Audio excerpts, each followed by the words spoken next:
Hello and welcome to the Sweaty the Farmer and the game design, where we put some coriander on a very special galactic soup. Man, alien potatoes are the best. You know it. This is episode number 84. My Apocalyptic Blues. I am the long name gamer as the Sweaty. And I am Lucho the Farmer. Thanks for joining us on this new episode. This week we dress our potatoes with sad stories and waifus. Yes, we do. But before we begin, our little disclaimer: the discussion here is based on our opinions and on in-game experience. Everything we say, do, express, paint a picture, put arguments in forward is colored by our humanity and our personality and our likes and dislikes and everything else, right? It is indeed. So what we have in the dock today is the second part of our Honkai Impact review, and we are doing here. Hell yeah. Gacha games. And now that you are here with us, don't forget to subscribe, click the notification bell, leave us a like or a comment, or do anything social your platform lets you. If you're in YouTube, the best thing that you can do for us is leave us a like indeed, and share us with everybody and post us everywhere. In the streets. Yes. In the shits, everywhere. To your friends. And everything is the best way for you to support this show. To just share it and leave us a like. Alright, my friend. So, we left off last episode on this very gacha game. Systems and builds and that sort of stuff. That was the last thing that we touched on our review. Correct.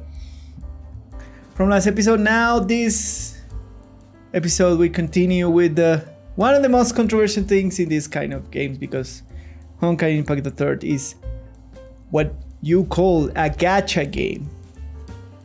So if you, for context of people who don't know what's exactly a gacha game, is like the best example that you can give is if you ever had a kid, or if you ever were a kid,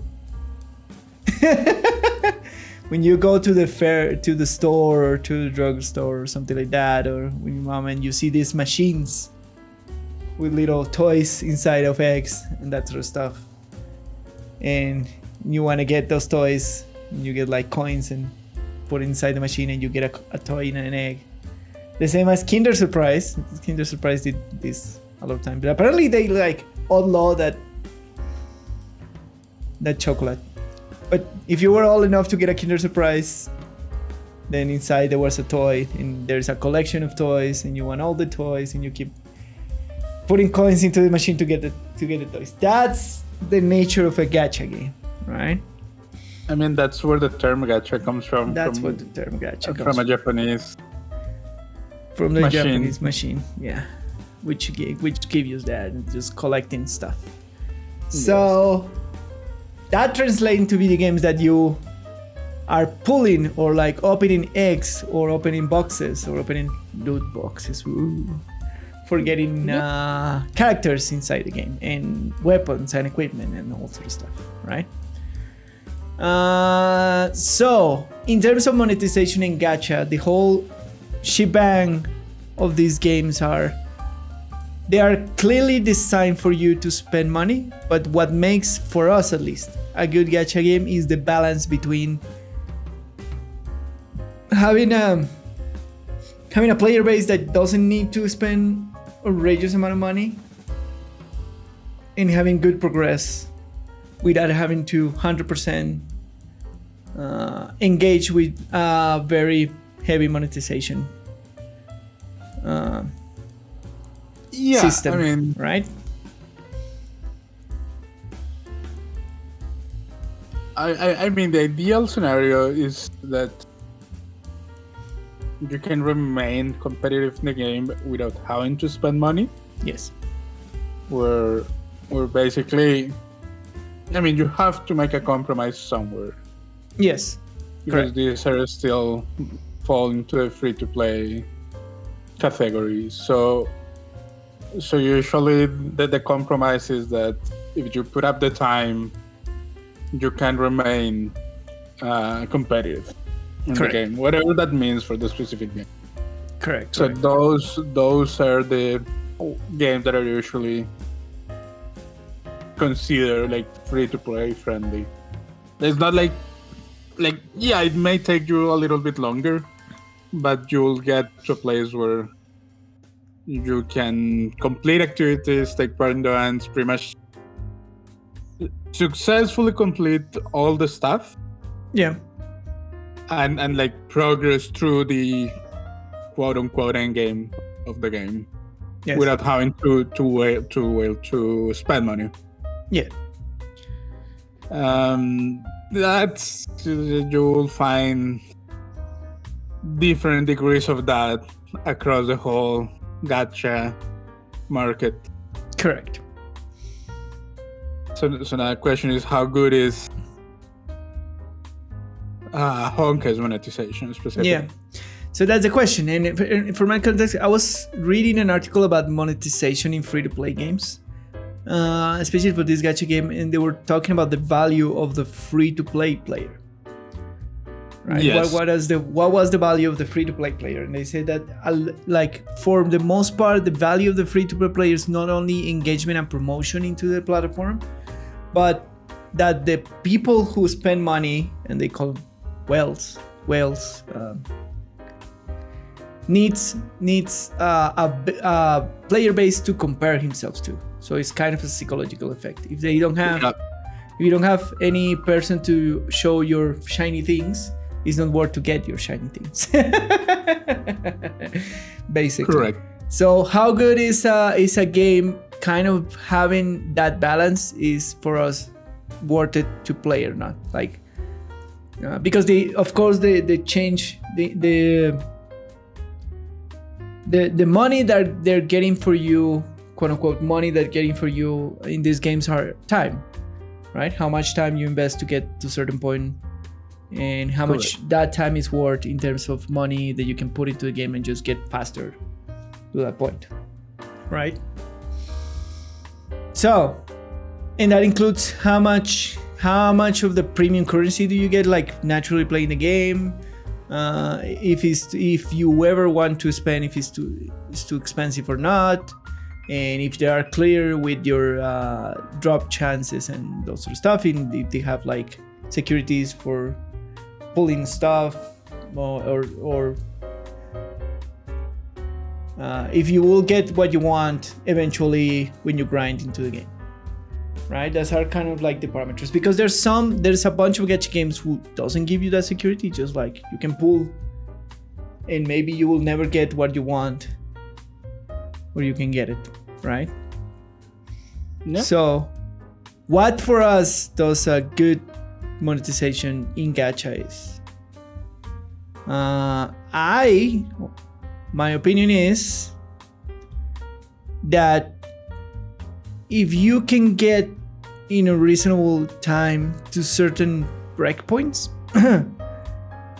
and compete inside the systems without spending much money, even with that time investment, and it doesn't look like ludicrous,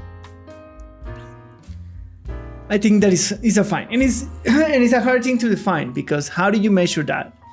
And it's like a case-by-case game. Like for me, at least, having my first kind of finished unit in Honkai Impact has taken me around 3 months. Which is expected. Yeah, around 3 months. And of playing every day, once a day, and just get in, do some stuff, play the game a little bit. Sometimes I play it a bit, seeing the story and that sort of stuff, and slowly getting the thing. Right, and in that same case, I've been progressing the other side of the team slowly while I'm getting my mates. So I think that's a pretty fine bar. Like if you take like 2 to 3 months of time investment into getting something that will take you around I will say like $60 to $50 to do. I think that's fine. That's a very steep price tag. But that's what I will take. Like calculating of everything you have to do to make that unit. That's how much money will take you. It does. That's the number for Honkai. I do think that's a pretty steep price. Yes. So, what do you think about it? Like, is it fair monetization or not? I think to begin with, we have to say that please don't let your children play this game unless they know what they're doing. Yeah. I know that there's a bunch of things about trapping people in gacha games and because they're very close to gambling and that all that sort of stuff, moral things. So we approach these games all the time and we're reviewing because we know what we're doing and we know how the trappings work and how the systems work. So we're kind of quote unquote in previews to the spending monetization. I mean, we can identify the trappings and correct. Just we are old enough to identify. Yeah. So we are walking a funny line when we identify these very good games for what they are, gameplay and story and that sort of stuff. But we know that they are inside a very dangerous monetization system. But yeah, they live in a very predatory environment. Yes. That's for sure. Yeah. Yep. So what do you think about the monetization here in Honkai? I don't like Honkai's monetization. I think it's too aggressive. You say it's too aggressive, too expensive. All right. Yeah. You have more experience with monetization. The only two monetizations that I've seen is this and Genshin. And Genshin is even worse. Yeah, Genshin is even worse. I agree. And I didn't get to see the Girls Frontline monetization. I did saw the AFK Arena monetization and the... Yeah, AFK is not good either. And the Raid Shadow Legends monetizations. That was the other one. That one is also another pretty aggressive monetization. Yeah. So in comparison with those, for me at least, Honkai is fine. It's not the worst offender. Yes. But it's not the one that I would put as an example of good monetization. All right. So what will you put? So what is failing for Honkai? For me, it's basically the slow progression. It's just you progress to a game faster than what you can progress your unit. All right. Yes. Okay. So you'll definitely reach a breaking point where just your teams are not strong enough to be competitive at the bracket that you are paired with. Correct. All right. Yeah. And that is a strong. Like, let's say, like you even living outside all the cosmetics and stuff like that. Yeah. Just from a gameplay perspective, the game is pushing you into this brick wall where your units are just not strong enough. Yes, I agree. And there is a clear difference between spending money either to get strong, and not necessarily to get strong units, but to upgrade your unit. Yes. Like just the resources that you need to fully upgrade them. Yes. When you hit that wall, it's a strong push into spending. And yes. I'm not a big fan of that because it's gonna happen. Like the mix of how fast the game pushed you through the levels, yeah, and how slow does it take to fully upgrade a unit. Yes, it leaves you to that wall pretty soon, like pretty often. All right. So the problem here is exactly that you will get pushed in terms of gameplay to spend money just to get into the level that you are in naturally by playing the game. And the ideal is that doesn't happen, that you just progress in a reasonable pace while your units are progressing. Does that happen in Girls Frontline? It does happen, but it's different. Oh, okay. Just because the progression or at least like if you're gonna stay free to play in Honkai, Yeah. the recommended progression is to work in one unit at a time Correct. to make the most efficient use of the limited resources. Correct. Yes. That means that it feels very slow. Like progressing your account is a grind. Correct. Yes. And it's this very slow grind. You have to be very mindful and very careful. Yes. Gears Frontline, the trappings are more at the beginning of the game. Like if you survive the first month, yeah, without getting trapped into basically into a place where you're not generating enough resources to maintain the game. Yeah. You will be trapped there forever, or for a lot of time. Wow. But if you overcome that first month of grind, yeah, you can basically progress a lot of your like you have a lot of teams and units to progress at once. Yeah. So it feels like, okay, I level up this unit. It's getting slow. So okay, I can switch and get this team. And since basically the teams are larger and the game just incentivizes you to have a larger roster. Yeah. There are a lot of things that you can progress at once. The progress is still somehow slow.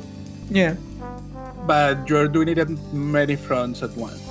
So it feels less punishing. Okay, I see. And also, like, it's kind of irrelevant for Honkai, but still Honkai still has stamina, which limits your playtime. Yeah. So yeah. Girls Frontline doesn't have stamina. You basically play with the same resources that you use to do everything. And they come at a rate fast enough that the only way to deplete your coffers is to be pulling all the time or be playing all day. Okay. All right. So, like, sit down playing 24 hours. Okay. So it's that fast. All right. Or be pulling from the pools all the time. Yeah. Which is just not recommended because the rates are low. Yeah, of course. And that's the other thing. The premium currency for Girls Online is not used for the pool. No. Then like the premium currency is used to like upgrade things around. Like it's more a quality of life thing. Okay. So it's more quality of life than for pulling things. Yeah, you actually like your pulls come from the currencies that you use for everything, which the game gives you passively. Like even if you run out, yeah, the game like completely zeros. The game will refill your That's basic very currency. interesting. That's very interesting. At a fixed rate. Yeah. Yeah, that's very, very interesting because I haven't seen that system. They always have the currency. Well, let's talk about the classic stamina system, right? All these games have this classic stamina system. In terms of monetization, is the most clear trap, and I think it's the worst thing that for some reason gacha. I think it's because it's the easiest, right? And is the egregious scene of the gacha games, good gacha games, is that they just use that stamina system bar or whatever energy or whatever how you want to call it, and it's just like a currency that you pay to play activities in the game, right? Yep. And this currency is always limited, and is the easiest way to monetize this style of games, right? When your game is good, quote unquote, so you limit how much your player wants to can play, and if your player wants to play more, they have to pay for this bar, right? I think that's a terrible way to monetize gacha games, but it's the easiest. Clearly, is the easiest one, right? Yeah, it's definitely easiest. Yeah, it's the easiest one. The girls frontline approach is not that uncommon. It's just that you haven't played those type of. All right, fair enough. But if you go and look for probably the ones that the gacha community regards as the best, it's a very common team. Like Azure Lane has a very similar thing. Okay. It technically has, like, not technically, but it has. You basically use it is the same idea that you have a couple of basic resources that you use for everything. Correct. Yeah. But the game gives it to you passively, and at some point you unlock features that allow you to passively farm things. Yes. So you will rarely run out of stuff. Yeah. So and I think that's the most egregious way. Like any gacha games where you see that the stamina system is oppressive to you and doesn't let you play more of the game, I think is just quit. It's not worth it, right? Honkai, in the case of Honkai Impact, they kind of evolved around the system in some shape, way, or form. Where now, well, I read like historic patches and that sort of stuff of the game in the past, and it was as oppressive as the Genshin Impact, because Genshin Impact had something similar, and it was as oppressive as that. When you don't get enough stamina to do everything that you want, if you want to play a little bit more, you are limited, and it just feels bad. Like, at least in my perspective, it just feels bad for the player. You always want the player to, even if they're not getting anything out of the video game in terms of resources and that sort of stuff, you always let the player play more of your game, right? Yes. So yeah. So I understand that is the easiest way to monetize, because it's a very easy psychological trap. You want more of the thing, pay me for the thing, and you're like, oh, but this is so good, and you pay for the thing, right? It's the easiest way to psychologically trap somebody. But because it's the easiest way, is the most dumb, for me at least, or clear way of aggressive monetization, right? Yep. So if you see something and you feel like the stamina bar is limiting you, stop playing the game. In the case of Honkai Impact, they work around it, that they start putting events and things to do that don't use the system. It doesn't feel bad. It's still there. It's still one of the things that I don't like about Honkai. Yeah. The monetization overall is not my favorite. The prices are very steep. It doesn't feel. It feels very money grabbing. Yeah, I will agree with you. The game is very good, but this side of it is not that good. I like that they work around the bar system and they realized that it wasn't good for the game in general to have that limitation as far, but it's still there. Like, it still exists for some things and still needs. It's still limiting your play sessions and the level of progress that you can do. What I'll say is that it's at best mediocre monetization. Yes, it's very aggressive. You will find worse for sure. Yes, for sure. But it's definitely far from the ones that I will consider the most free-to-play friendly. Yes. Games. Yeah, and the other thing that I was gonna ask you, because I haven't played that many gacha games, but is it good, the assurance of the drop rate when they tell you that if you pull from this X number of times, it will guarantee you to give you what you are trying to pull for? I don't know how that system is called. It's like what? Like assurance system, drop likely system, a chance. I don't know. How do you call whatever it? It's. Yeah. I feel like he's cursed, blessed. This guy is a blessing. Okay. Yes. Why? Because what that encourages is for you to pull till you reach that number.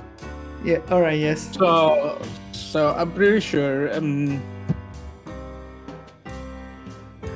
I'm pretty sure that basically what they try to do is to give you as much premium currency to basically to leave the player as close as possible to a place where they will likely buy the last amount of currency that they need to complete the pools.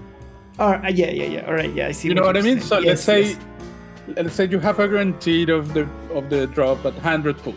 correct. Yes. So basically, the game will leave you to say, okay, you'll have premium currency to 70, 75, 80 something. Yes. Which, yeah, sure, it's a lot, but it will push you to spend those last 15, 20 bucks to complete. Because it doesn't sound that far away, Yeah. especially if you've been unlucky, and like most people are, because the drop rates are very low. Correct. Yes. Absolutely. Yeah. So they push you to that last bit that you should buy. That last premium currency that you're missing So- just to get the guarantee thing. Yeah. So it sounds good on paper, Yes. Yes. but it's probably one of those things that they use to just push you. Yes, they're not trying to make you spend $100 at once, Yeah. but they're trying to give you to lead you to a place that you will spend 20 or $10. Yeah. Which is And- then they got you. then it's when they get you. It's not. Yeah. It's not with a big spender, but it's with the little spender that they get you. Yeah. And then you feel good because it's like, okay, I only spent $10 to get the thing that I wanted, and I got it. Yeah, and it was fine, and like you And it was guaranteed it for fine. me. Yeah. All right, So you don't feel bad about it. yes. Is it a good system? I mean, again, there are worse, but it's not good. All right, what would be the best of that system for the pooling? What would be the best for the pooling system to be fair, to feel fair? Because that's more important. It's just if it doesn't involve premium currency, that's when it feels the best. Oh, okay. Yes. All right. Because when it's tied to premium currency, there is a direct link to money. When it is not, it feels tied to time, which is it's easier for me to say, okay, I need to leave the game farm itself alone for like a day, Yeah. and I will be able to pull again. All right. Yes. Instead of, oh, now I have to dip into my pocket. So you just prefer disconnected. You just prefer disconnected from the premium currency. What you consider like a good monetization is like more based into all the cosmetics and quality of life changes, right? That's what you. Absolutely, I think cosmetics are like the ideal scenario is just cosmetic. All right, just cosmetics. Everything else you But- should be able to grind for, technically speaking. You should, Yeah. but let's say that they dip their toes into a quality of life place. Yes. That's still kind of okay, which is the Warframe approach. Yes. With the slots, for example, Yeah, with the yeah, weapon correct. slots and the Warframe slots. Yes. Correct. That's not required, but that's dipping into a quality of life thing. Yeah. The shaders are a cosmetic / quality of life. Like all those things are dipping into a quality of life kind of thing. But it's mild enough. It's a thing that you say, yeah, it's kind of fine. Like they still free to play. Is I get it. They still need to push for money, Yeah. but it's not impeding really your pro. Okay. All right. So if it stays in that fine line of yeah, sure, they will fish for that quality of life. Sure. At that point, I say, that's a point where I say, okay, it's still a free-to-play game. They need to push for the money at some point.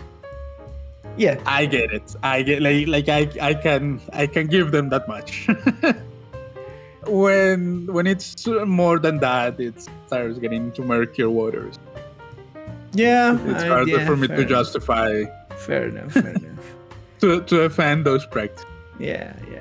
The quality of life, depending on what they are, they can feel very predatory.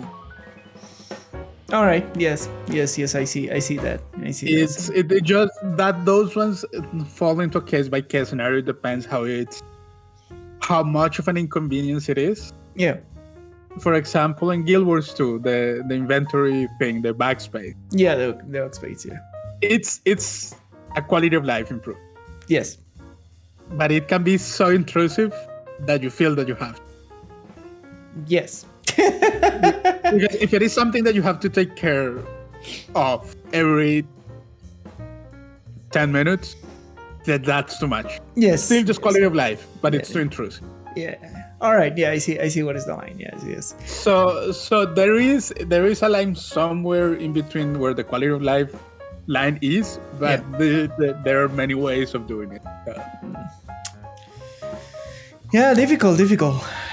And that's it. But that would be like or. So that would be or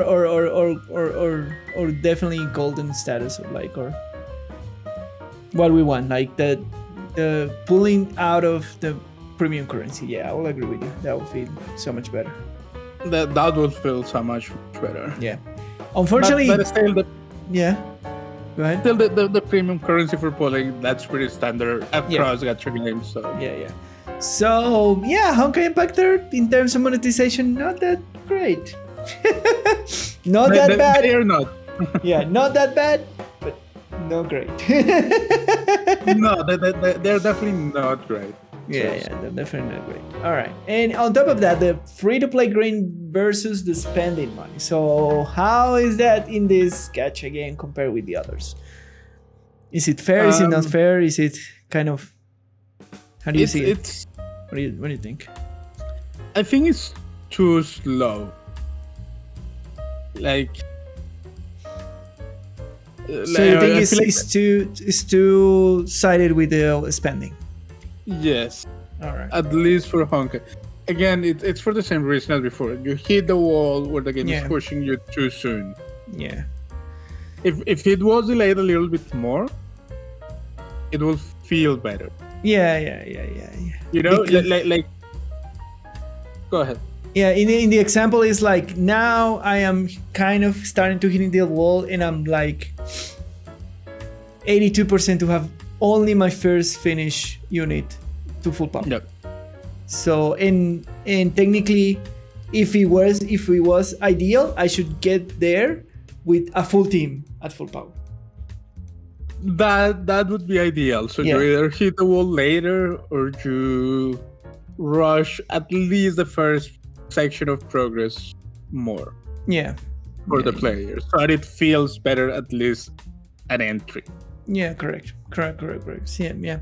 So yeah, the idea we should be like now in the place that I'm starting to get after 3.5 months of playing, I should be now having at least a base, very strong team to start engaging with all the things of the game. And I'm not there yet. I'm halfway there yet. Exactly. Like I'm like 40%, 50% of having like a full realized team. So yeah. Which is, for example, the thing that I feel like Girls from Lane does better is that they get you to that point in a correct time. It's just the natural progression of the game. It's not even that they push you into.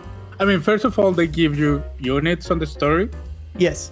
That are end up being very strong endgame unit. Interesting.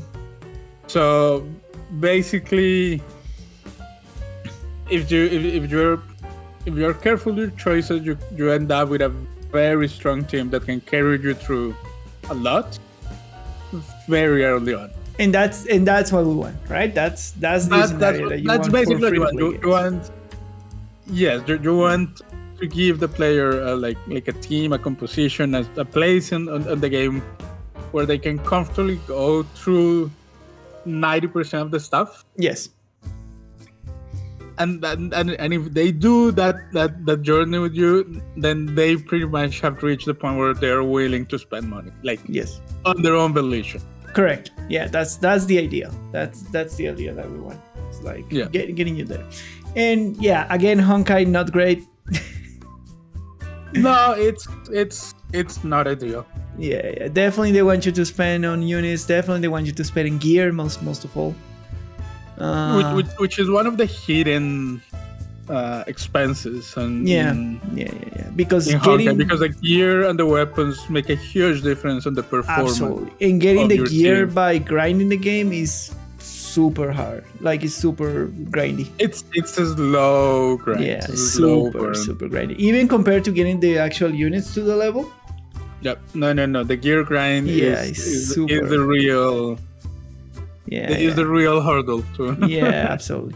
And of course, some of the weapons you just have to catch them. That's the other one. That's the other thing. Some of the weapons, some of the units you can only gacha. Yeah. Not necessarily the stronger ones. That's correct. Like to be fair, there are a lot of free-to-play friendly units and gear that it's like top tier in the game. Yes, that is the good part. Like you actually have like very options that you don't have to gacha, but yeah, that's where the actual game like show his fangs and that in the gear side is like very slow to get it just by not spending money.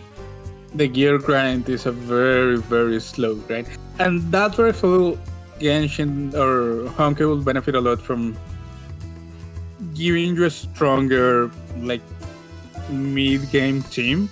Yeah, where that grind feels less punishing. Yes, correct. And just moving that wall of difficulty a little bit farther down the line. Yeah, absolutely, I agree. So yeah, in that side of the free to play is, man, it's fine to free to play in this game, but you have to be aware that the grind is very hard. It's doable. Yeah, but you have, and that's has to be said for all gacha games. Yes. Like all the ones that are considered like good gacha games. Yeah.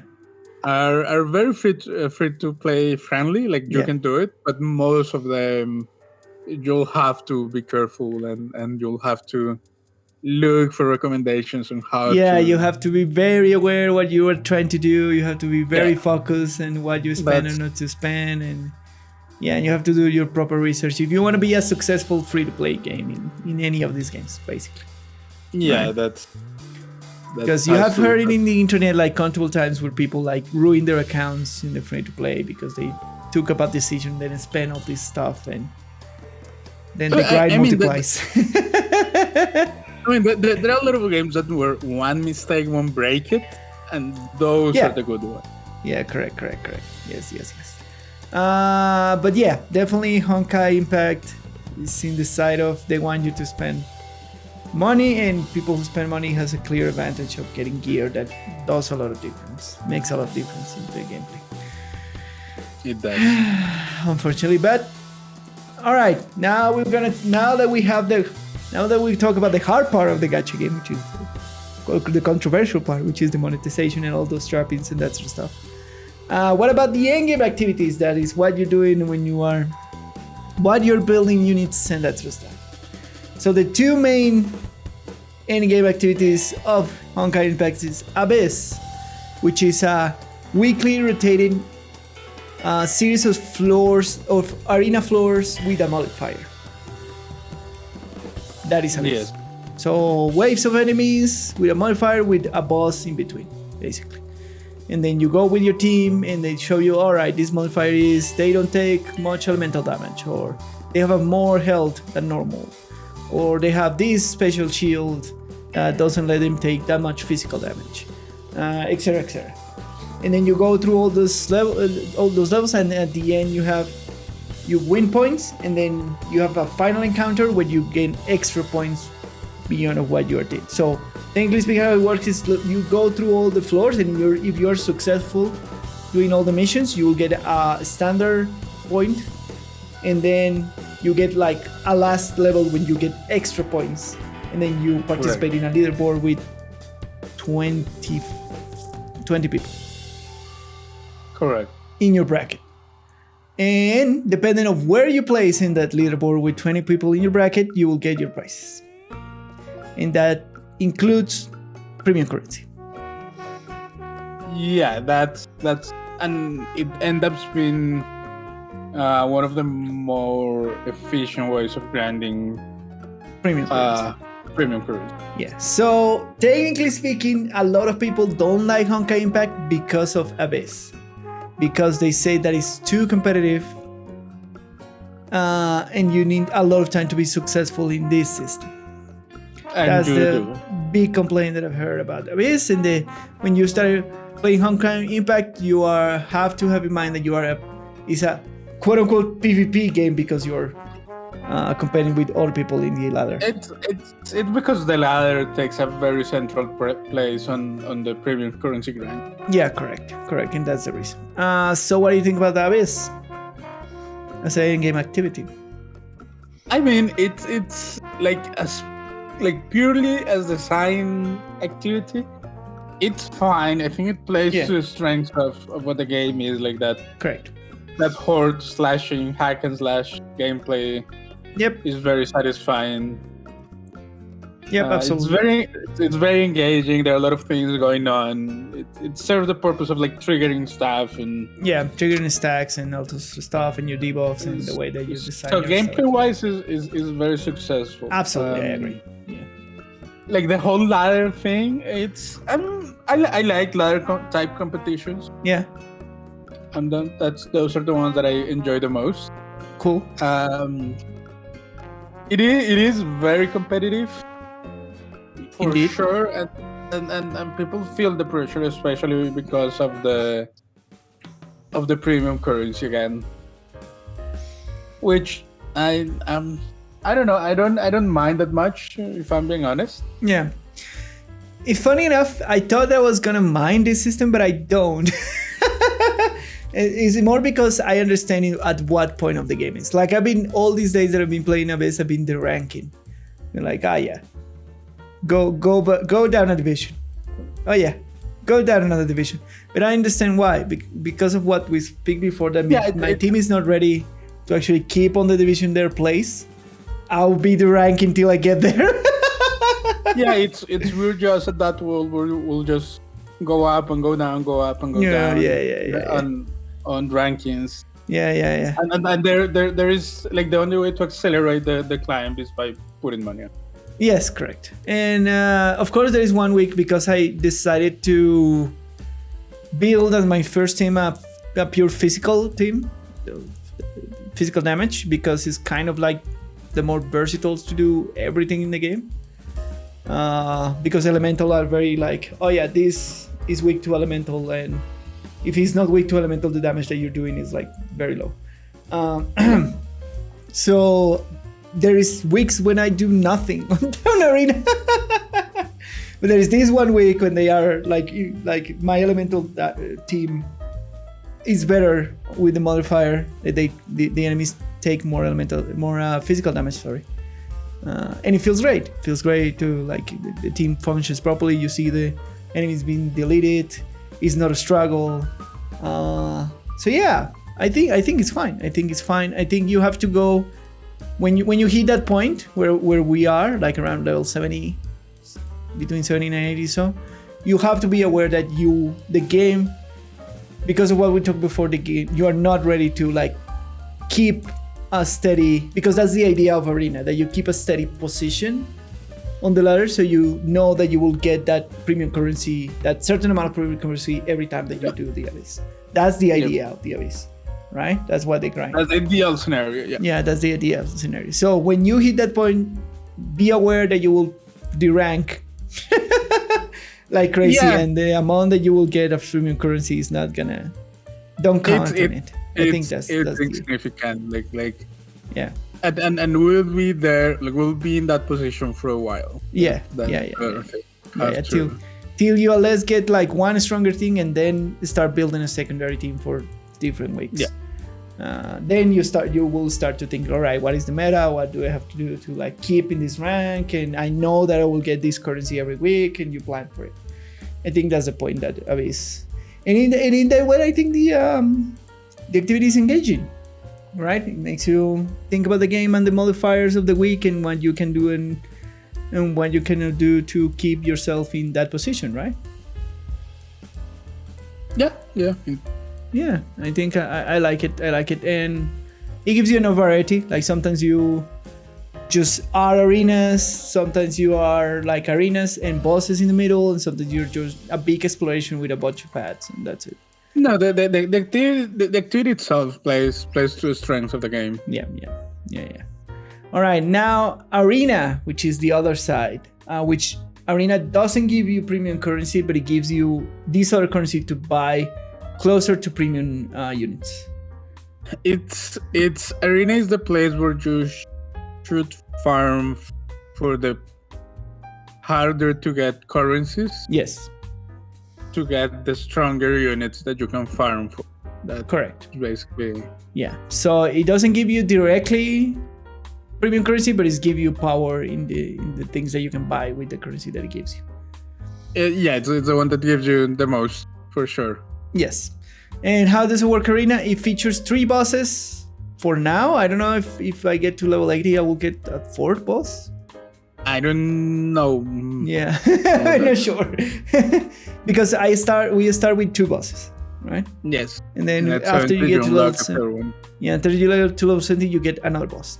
And it's just a boss encounter with different levels. So it's interesting in that side that, all right, is this boss, it has these modifiers, and then on level 1 it's gonna just show you one of the abilities. Level 2 you will have an ability and one of the natural resistance, and then level 3 will have another ability and maybe an extra phase and the other things, and so on and so forth, till he gets to the final form when you fight the boss, the final boss. So the way that is designed is like, I'm gonna give you small puzzles and you're gonna show how flexible you are for approaching them.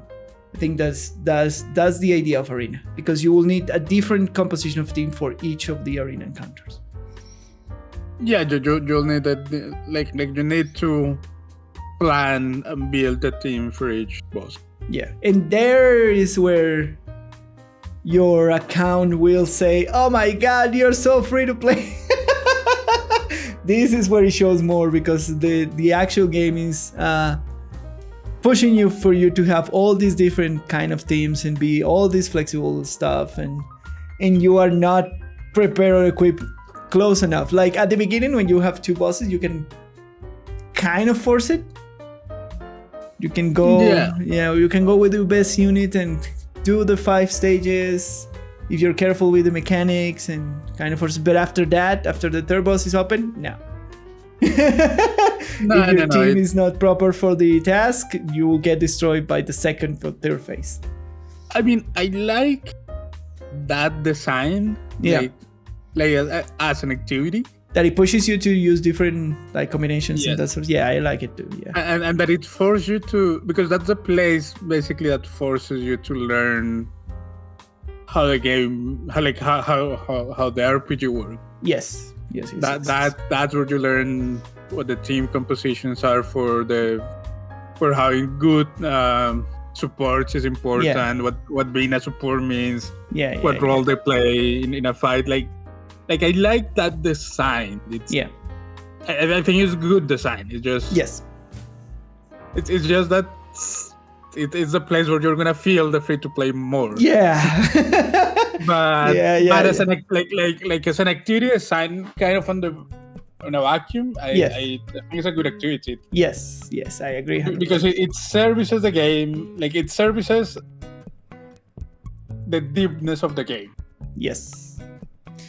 He show you the actual like system and interacting and how the supports actually interact with your main and where all the procs comes from and how do you start there learning like the actual rotation of your team, because like through all the rest of the game you can just like, just use this one unit to do damage and the other 2 supports are just like giving me passive benefits or some sort, or just change it to trigger one of the abilities of the other supports and that's it.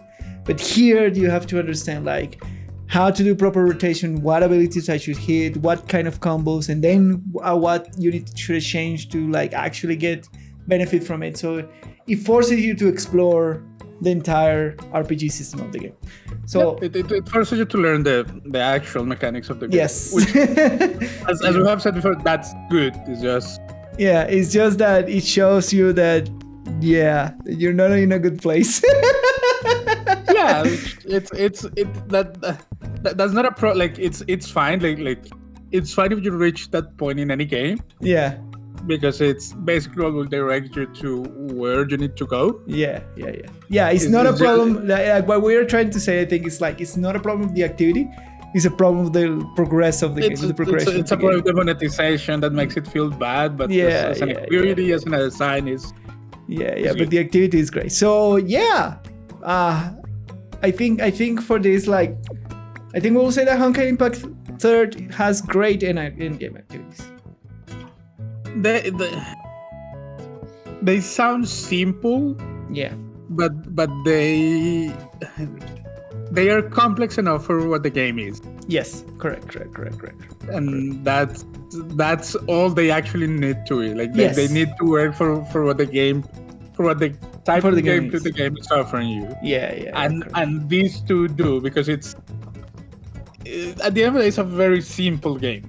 Yes. And these endgame activities, they don't need to be more complicated to that what they're to show what the game the potential game is. Yeah, absolutely. So which to be fair is like it's a game with a lot of potential and absolutely, and surprisingly a lot of deepness to it. Correct. So big thumbs up for the endgame activities on Honkai Impact 3. Absolutely, as well as the stayed with a great gameplay. Yeah. All right, now to the other controversial side of this. What about those waifus, my friend? Tell me. What about the good waifus? And this is like we're gonna go into this topic again, reminding you that this is very subjective. Yeah, the waifus that you like. So I think the first question I'm gonna put onto the table is: do we have waifus for everybody? Probably not. All right. What waifus are we lacking? Male waifus. Male? You have a point. Yes. You are 100% right. We are missing or good boys. Yeah. We are missing our husbandos. That is one side where Honkai Impact 3 absolutely fails. Absolutely fails. Right? Yep. We have no husbando. The only husbando that we have is Welt, and he comes in like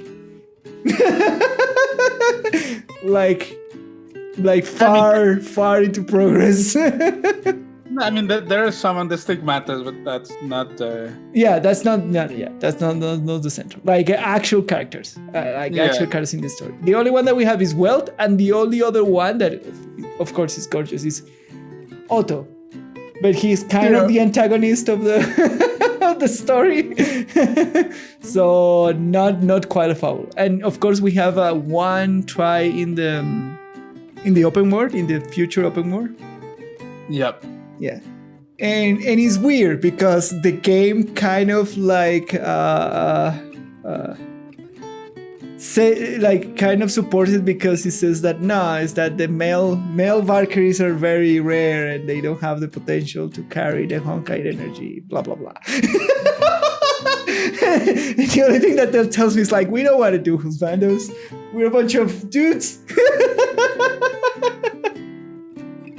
So so in that side we have no husbandos in Honkai Impact, which you need those husbandos, man. I mean, it's you should. Yeah, you should get those husbandos. Like compared to Genshin Impact, Genshin Impact has great husbandos. It does. Yeah.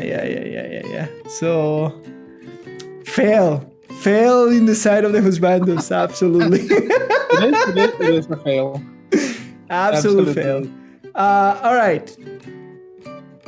Beyond the fail of the husbandos, what about the waifus? I don't know. You were the one who put this in here, so I do. I think it's a good topic. Yeah, but I don't know what your point is. My point is like that's it. That's because this is a lot of the reasons why people keep playing gacha games, because they fall in love with one of the characters. That's why I bring it to collision, right? Sure. Yeah. It is. Yeah. I mean, one of the main appeals of this type of games in general is collecting all the things and characters. And Yeah, all the pretty things. Yeah, that's it. So That's- I feel that it's important. Like it's important selling you that. it is, and I mean, Honkai does a good job at being a good-looking, appealing game Yeah. that is selling you on beautiful people. Yes. You have some questionable waifus there for the not faint of heart. So. Yes, it Yes. is. Definitely. But I think we have the whole range. You have a strong teacher, vibes, big titties, waifus. If you like that, blondes, brunettes. We don't have brunettes. They're all white, right? Yeah, there's a lot of white hair. Yeah, there's a lot of white characters in this. It's not the most diverse It's not the most diverse cast. roster. Yeah. That's for sure. Yeah, for sure. Yeah, I was thinking about it. Yeah, they don't have. Yeah, it's but not the. I like the design of all these characters. I think design-wise, yes. Yes. There is a sensibility, of course, to be touched. That is very futuristic anime, right? Yes, correct. Yes. So if you don't like that side of the aesthetic, you're not gonna like those waifus. But if you like anime and you watch Neo Genesis Evangelion when you were a teenager, Yeah, if you like Evangelion, you'll like the game. you will like the game for sure. We even have Asuka at some point as a crossover. I mean, the main developer has said that That Neo Genesis was a big influence on, into on the design of Honkai. Yeah, so if you like that side of the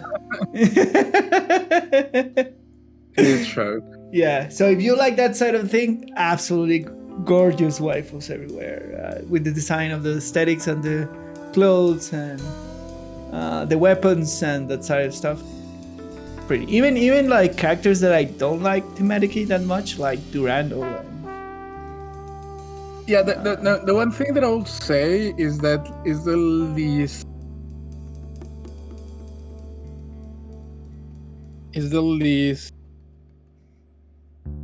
how do you say it? What? It's the least interesting setting in my opinion. Like not the setting of the story, but like the whole. They're just people. I don't know how to say it. It's just What? Ashurlane, for example, are just like historical ships. Yeah. Made cute anime girl. And I find that in. Yeah, there is another that was like their tanks made anime girls. There's one that is like Yes. that, yeah. There's Girl Frontline, which is weapons. Weapons just made, yeah. anime Weapons girls. in general. So you're saying that this is the most like is normal because they just like It's girls with fall- superpowers, basically. That's what, yeah. Yeah, and What there's is it? nothing wrong again. There are many great just straight up fantasy Yes. games like Fate Grand Order. It's one Yeah. of the Yeah. better known, better regarded games, but the whole thing is just they're just people. It makes it less interesting to me. Fair enough. Yep, there you go. Well, different sensibilities, but yeah. But if you like anime in that sense, you will like the aesthetics of this game for sure. Yeah, For sure.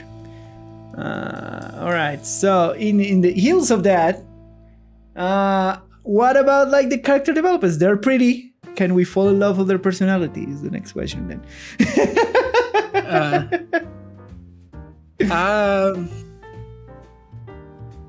So do we issue a spoiler warning here? yeah, we Yeah. probably should. If you don't We're want to gonna get start spoiled about the story in Genshin Impact, please move to the timestamp below when we have our Q&A, because from here on out we're gonna talk about spoilers about the story of the game. And if you kind of like what we are saying about this game, we recommend to play it because the story is good, at least so far of experience. The story is very good. Yeah, so far of experience. So please don't spoil yourself. So you've been warned. Turn to the to minute around 2025, or if you're in YouTube, the stamps are down below in the search bar. All right, so with the spoiler warning has been issued, let's go through our main characters, which are Kiana, May, and our lovely Bronya. Yeah.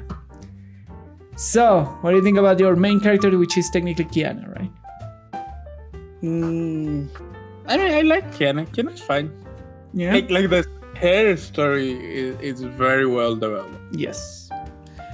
That's something.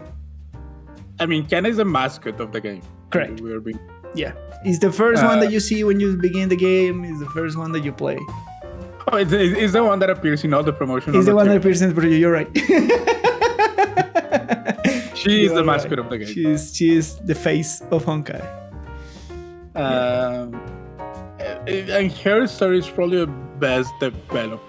Yes.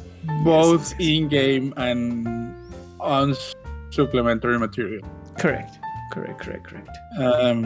So, I mean, after playing some of the chapters and some of the stories in the game, you'll end up carrying out her story. The game is, for the most part, about her struggle with the world more than anything. Yeah, her struggle with being live up to the legacy of her family, supposedly. That's the first struggle for her. Is like, I'm a Kalsana and we are like super warriors and blah blah blah. Yeah, it's her whole struggle with her duty and her inherited power and what that means for her personal relationships and stuff like that. Correct. It's a very personal, like her story is a very personal story of like, inner struggle and stuff like that. So it's a very well developed character. Yes, absolutely. So you like so Kiana, thumbs up. We have May, which I don't know. I haven't seen that. I don't know if I'm a little behind on her story, but he's been like, oh yeah, she used to be a Herrscher and then she's kind of like the crush of Kiana. I mean, she in a sense is the main supporting character. Yes. That's her role. Her role is to be a motivation and be like it's one of the core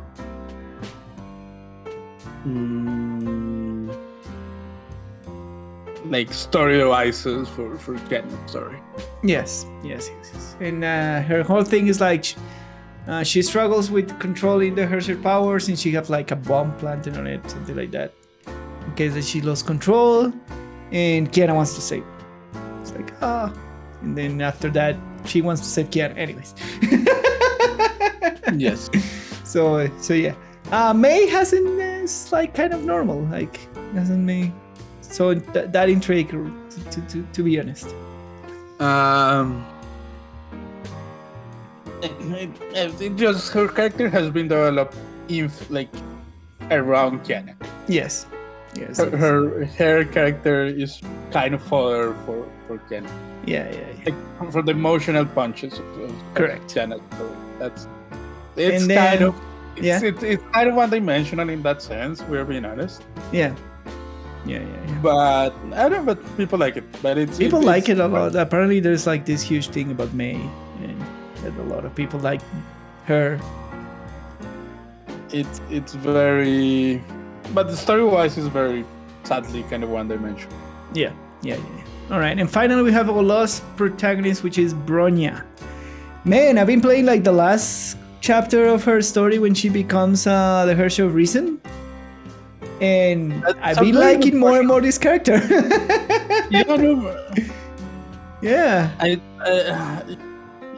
That's. She was like at the beginning of the story, it was not clear what her character was going. Yeah, because it was like, oh yeah, she's kind of a girl which is has robot parts, and she's cold and expressive. Okay. Yeah, but when you play her. Like when you play the chapters that revolve around her story, it does a huge job on developing her character and making it seem like surprisingly enough, she's the more balanced person in the team. Yeah. She's not extreme. She's like, I care about my family. I did this mistake by letting myself be controlled and being a robot.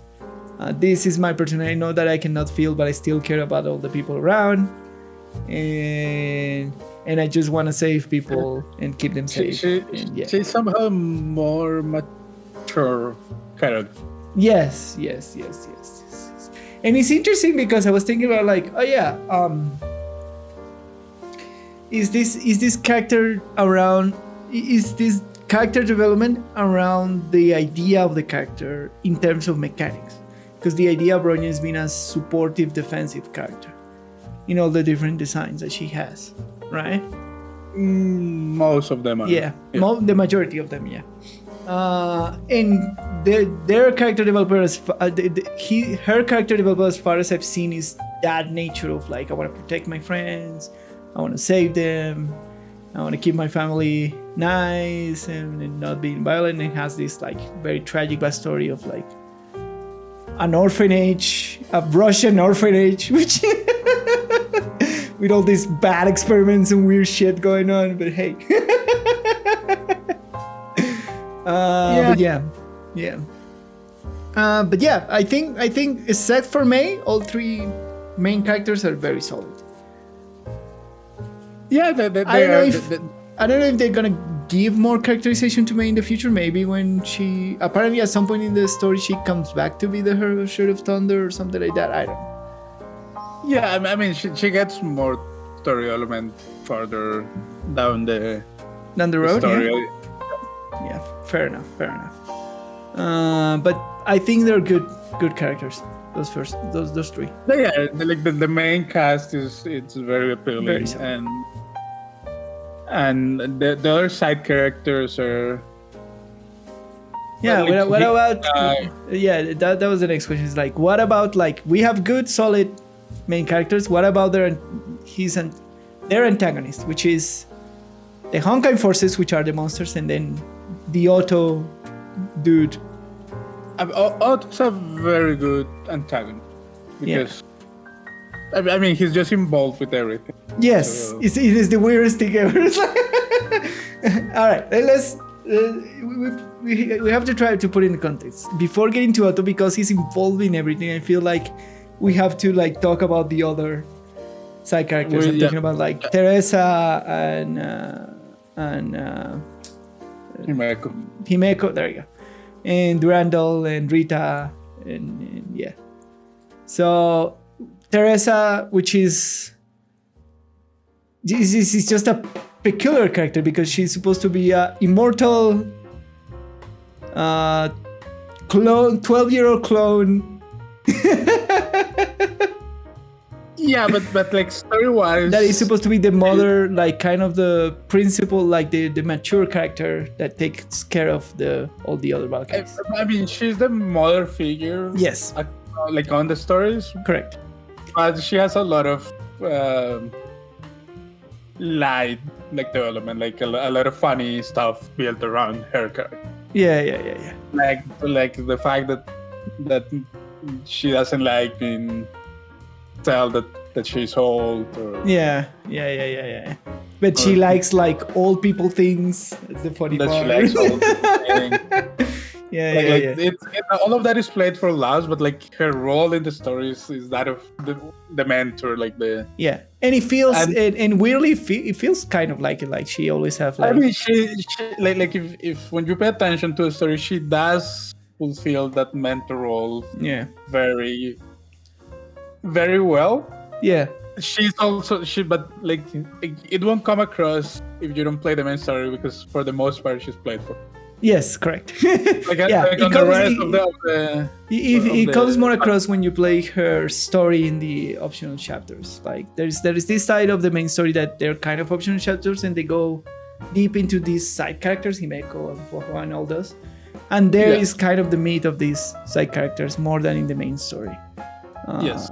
when they tell you where Teresa comes from and what is her relationship with Otto and everything else and why she's directing this academy and that sort of stuff. But yeah, it's just funny. She's just a mentor figure. She's very good at it. Yeah, but she is played for laughs. Absolutely, and like more so when they put it in a non-custom. And I'm like, the first time that I watched it, it's like, why a non-custom? Yeah, I get it. Her weapon is a giant cross. But why? No reason. Yeah. Of course, you then realize that of course she comes from this church-like organization, but the first time that you see it, you don't get it. Yeah, that's true. Yeah, and then after that we have Fuahua, which is still a mystery to me. She's supposed to be like, I don't know if she has multiple personalities. She's a spirit of the past. I don't know. I mean, her character is basically like a personal guide for Ken. Yes. That's what she That's plays the role that she plays, yes. On the overall story. Like Teresa is like the overall, I guess, mother figure slash like guiding figure. Correct. Who is more like, she's more related to a guide to Kiana's personal story. And, correct. And overcoming her fears and stuff. Yeah. But I'm still very confused of what is the... I guess that further down the line I will get more explanation of what is the deal with her. You'll get more things. She's still a very mysterious figure. And yes. And it's weird because it starts like, she's just like a classmate. Yeah. Like a very uptight classmate, that's it. But then she appears in all these visions and she has all this strange power. Anyways, we should make the clarification that we haven't finished to play all the story. So yeah, we have holes in our recollection about this. And finally, Himeko, which is she's the emotional punch of she's the emotional punch. She's the drunken aunt because she likes to drink. And she's the mature one. She's the one that's in the horrors of war because she has been in a she's been fighting for the longest. Yeah, she's been fighting for the longest one, and she delivered a very like punch in the story. Like she sacrificed for Kiana. She kind of keeps things balanced and real. I feel right. It does. Yeah. So great character. She's one of the few characters that they don't take for laugh. Yes. Like even on all the side content, she's one of the few that they don't joke around much. Yes, correct. Like all the other ones, they have their quirks and and they play for laughs a lot of the things. But Himeko, she is definitely one that she has her quirks, but she's not played for laughs much. Yes, correct. She's not over the top. Even like her design is very alright. Yeah, this makes sense inside the universe. But yeah, she's kind of like the emotional ground.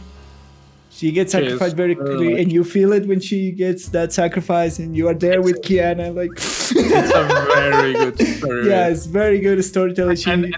And if you pay attention to the dialogue before that point in the story, it's very, very good. Yes, absolutely. Yeah. It pays off. Great character. And finally, we have the antagonist, which is Durando, Rita, the Serpent, and Otto, which are the antagonists that I've seen so far. Rita is kind of like the creepy Valkyrie. Rita is just like the one that seems like it's always in control. Yeah, and she's super creepy. That's her shtick. Yeah, that's her shtick. Durandal is kind of like the serious commander. She's the serious. Yeah. The most powerful one of all. Yeah. So, and then we finally have Otto, which is the dude with all the fingers in all the pies. She is why the story is happening, basically. Yes, basically Otto is like an immortal dude which has been like managing like this corporation for a long time. He has a plan of reviving one of the Honkai things and controlling to betterment of humanity. Well, I don't know. Like all the derivatives of crazy scientist and megaloman in one person.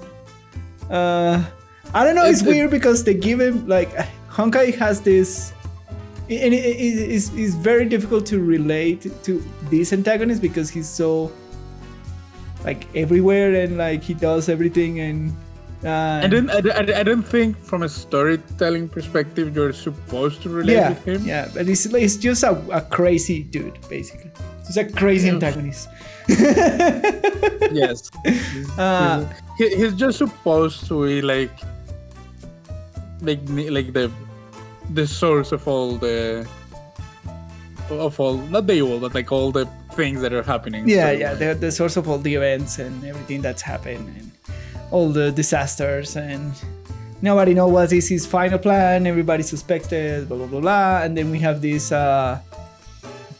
very mysterious organization called the Serpent, which is more of the trading and buy bargain, more of the money side of the thing.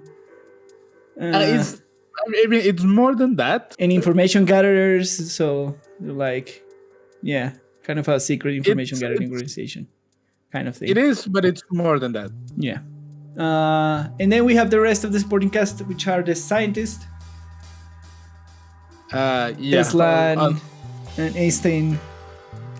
All the like a lot of the anti-entropy. Yeah, the anti-entropy. Which is this organization that it starts as an enemy of our faction. Yeah. But ends up being kind of neutral and. Yeah. And then at the end, you start to work for them, kind of, or by them, or beside them. You kind of work with them a little bit. They become more neutral. It's a very interesting faction to.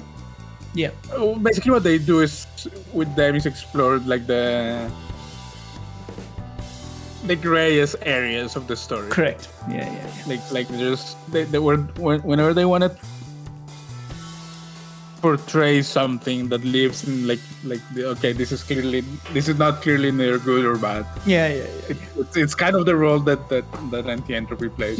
All the player or all the things related to anti-entropy have that gray shade of morality in it, I guess. Which is funny because this where the game brings like actual real life scientists into the story. Or like names of real life scientists, Tesla and Einstein and Wells. And, yeah.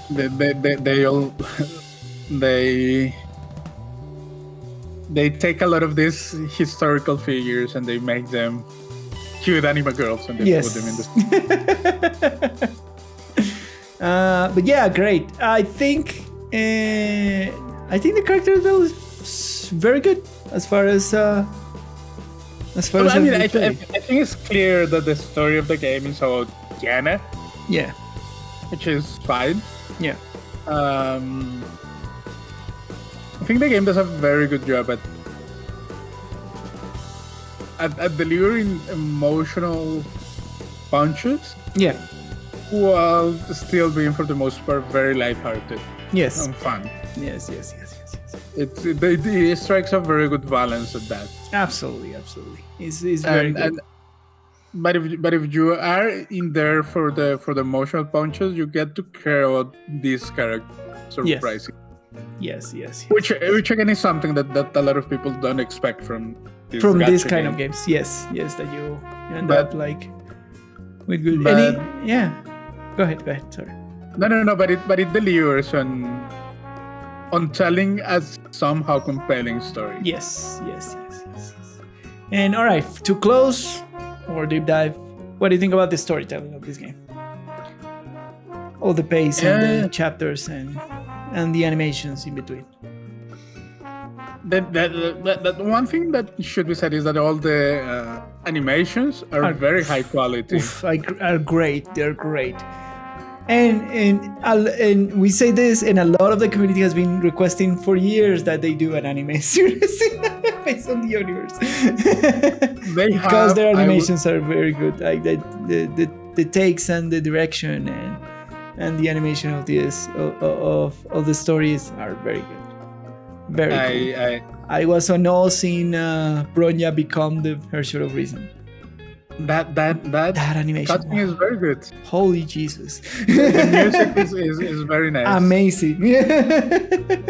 Yeah, I did not expect it. So very high quality in terms of story and animation.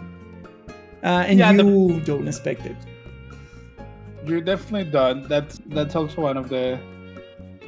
That's, as far as I'm aware, that's also kind of an outlier, at least for the gacha scene. It's rare to have such high quality of in-game animations. Correct. Yeah. Like the pace of the story, it's... I think they do a very decent job at interweaving like serious stuff with more lighthearted or like more... Yes. Like you're not getting bombarded all the time with the serious stuff. Like you will get chapters of seriousness, and then you get a chapter that is kind of a transition, more lighthearted. More like has more humor, and then you go back to the serious stuff. Yeah. It's. I think that's important for. Like to keep you invested. Yes, absolutely. So it will be tiring to have all the time, all tragedy and stuff happening, and because it's a very silly world. Yes, absolutely. Being honest. Yeah, it's a very silly, nonsensical world of this weird Honkai power that no one really know what it is. The most resistant ones are girls for some reason. For some reason, because we're selling you that, I guess. Even if you know that in the universe where like actually powerful Valkyries male, like that of Kiana and the dude in the future, like we actually have like powerful.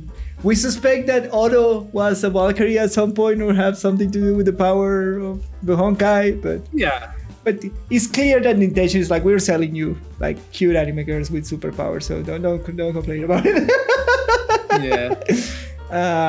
But yeah, the story is surprisingly good.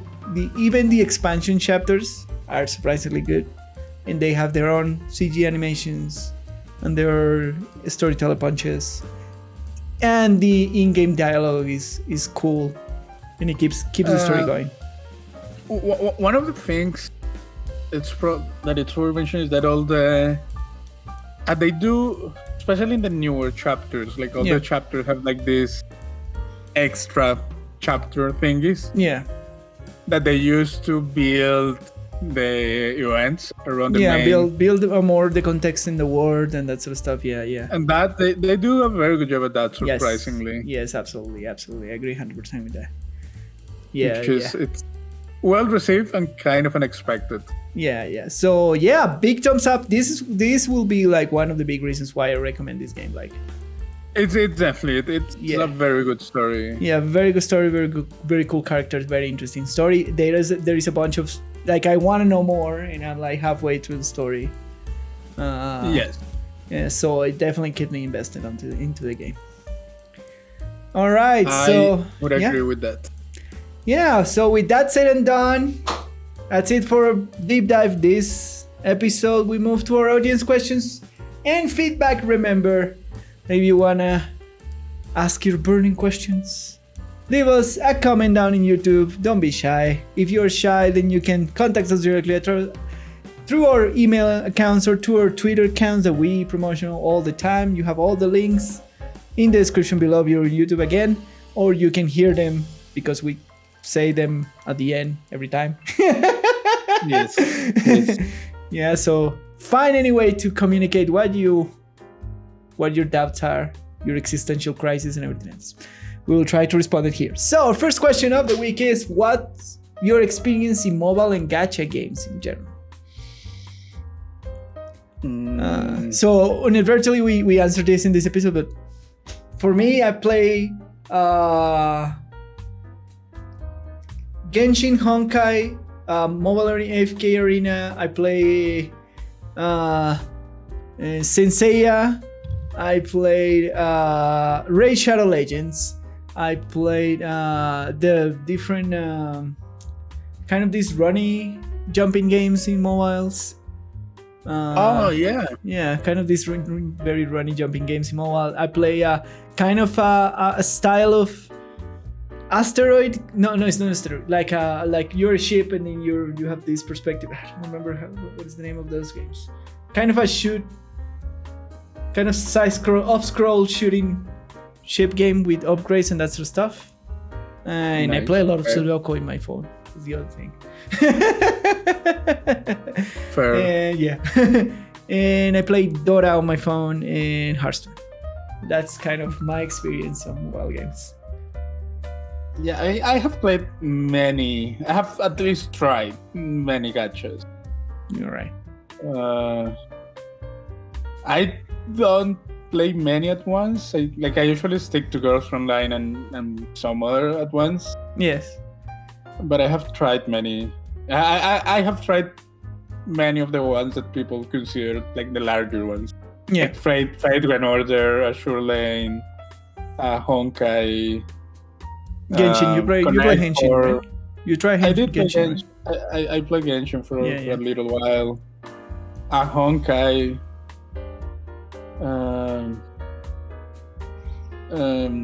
Arc Knights I played as well. I whenever I see a new interesting gacha, I'll try it out. See how the monetization looks early on, how progress looks early on. Fair enough. Yeah. We randomly try games a lot. I'm not that big. To be honest, I'm not a big fan of playing mobile games. I like my Sudoku, kind of old school about it, but I play some mobile experiences for developer reasons. I like gacha games. I like cute anime characters. So that's my experience. I've been liking these gacha games because I've been able to play them on my PC more than on the cell phone experience, but I've played a couple of those in the cell phone experience. But yeah. All right, our second question of this week is, how do you guys manage the sometimes aggressive monetization in gacha games? Very carefully.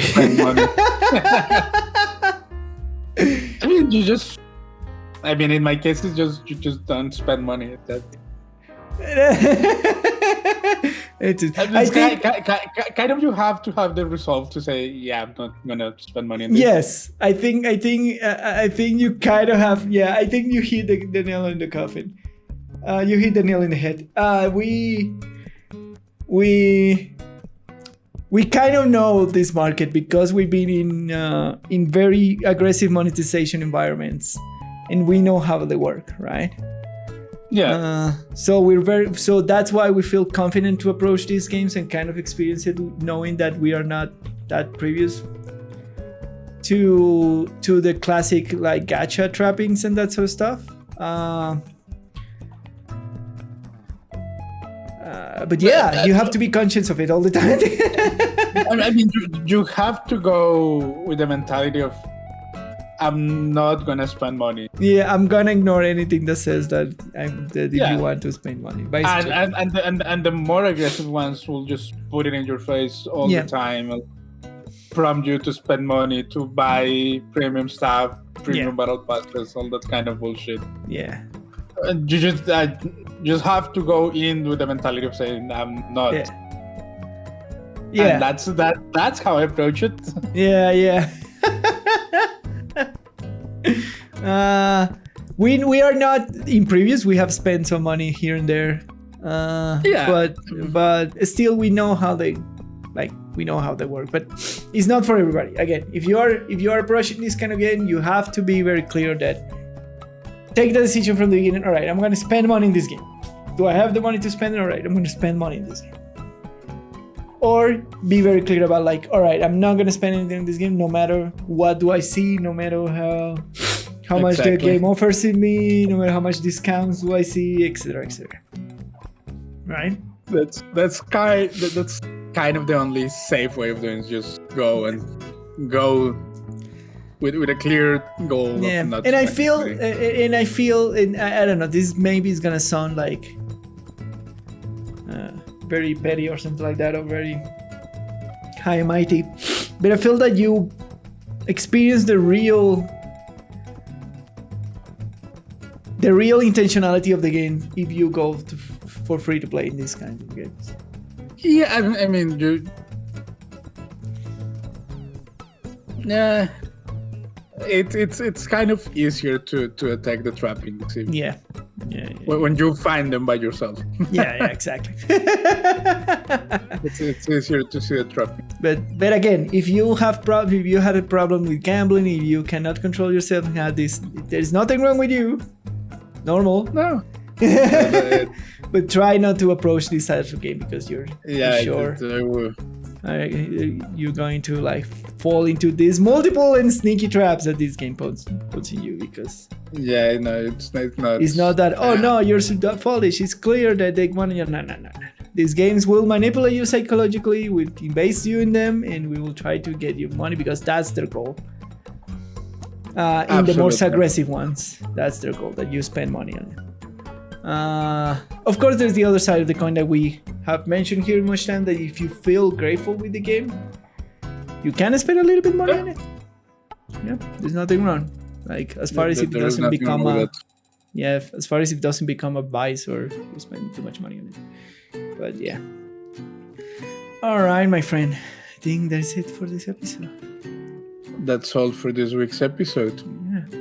Once again, thanks for tuning in into The Sweaty, the Farmer, and the Game Design. My name is Lucho, and you can find me on Twitter at LuchoBlanco. And I am the Lone Name Gamer. You can find me on Twitter at the Lone Name Gamer, and on Twitch on twitch.tv/LoneNameGamerTV, where I stream. I promise. I will be back to streaming. Follow me on your social media to know where I'm going live. Don't forget to share, like, and subscribe to The Sweaty, the Farmer, and the Game Design. Thank you for coming. Thanks for listening to us. Thanks for everything that you do for us. Yeah, you watchers out there, we appreciate you infinitely. We do. Yeah, and see you next time. Bye.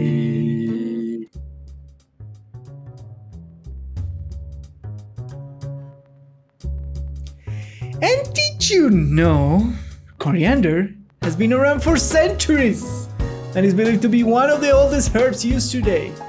So to show that coriander dates as far back as 1550 BC, and it was even mentioned in the Bible, and was also found in tubes of pharaohs. So there you go, oldest herb of all time. Size and shape of coriander leaves depend on the position on the stem. Fan-shaped, deeply lobed leaves can be seen at the base of the plant, and feather leaves are typically for the flowering stalks. Yeah, have you seen like coriander flowers? Yeah. Yeah, they're like these little white flowers. I was wondering if you can actually eat them. I mean, you can, but they are super bitter. They're super bitter? It tastes horrible. All right, fair enough. Because you can... Also, if you really let coriander reach the point where it's flourishing, yeah, it's super bitter and it's not tasty at all. Oh. So you want the coriander before flourishes? Yep. Ah, all right. That makes sense. Yeah, because you can eat a lot of the plant. Yep. Yeah, you can eat a lot of the coriander plant. What is the favorite thing to put coriander on? Ajiaco. Yeah, soup. It's the best. Yes, I don't know why coriander and soup gets the best. You can put it on the